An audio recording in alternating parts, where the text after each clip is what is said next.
It can appeal to your logic and your emotional reasoning, yet it lacks eternal perspective because human wisdom oftentimes prioritize self-preservation, control, and immediate outcome, often ignoring the unseen spiritual consequences. All right, we're gonna mark that one right there. We through with the book Mixed Messages.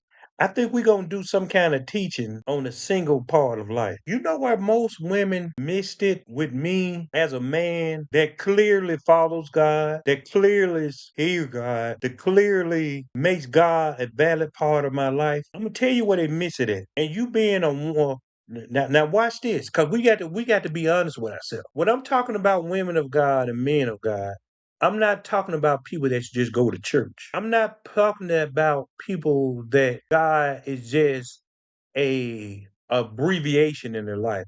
I'm talking about people who listen, hears, sees, obey, and walking either in your purpose or towards your purpose. I'm not talking about people who just go to church, who just on the auxiliary commission.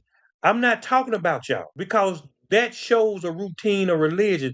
I'm talking about people that you actually seeing in their life that they're showing fruit, they're bearing fruit, and all of that. Now, because see, I done met a lot of women of God that wasn't women of God. And that's how they miss it. That's how they miss it. And I'm giving you this pointer because many of you gonna go in a place that you're gonna begin to build a relationship. But in a relationship that you build, if it's not built on the foundation of God, ain't no need of building it.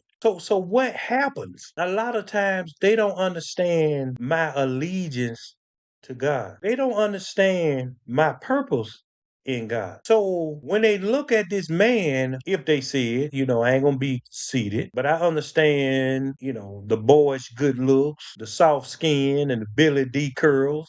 I understand all that. I understand the polo black, but if that's all you see, you'd have missed me. Because even though we're able to adapt to a worldly mindset or normal, spiritually, our environment has to be conducive to us, not us conducive to the environment. Because if you call yourself a woman of God or a woman and you see a man of God, you got to understand that man, he gonna set rules, he gonna set boundaries, and he ain't gonna play because his environment has to mimic his relationship with God, not with the woman. You got to mimic the environment with God. Because if God is the head of man, that means God tells a man what kind of environment he needs to thrive in him. Therefore, when the man of God is aligned with God,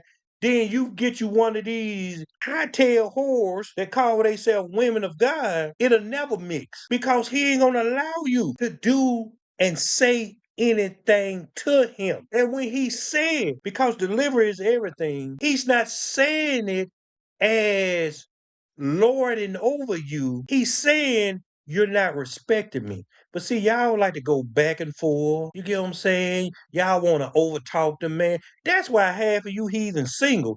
You don't even know what a woman is, let alone a woman of God. And then you get into these women of God and they think they know everything and don't know nothing. To control this because you so caught up in the world's view. I'm an independent woman.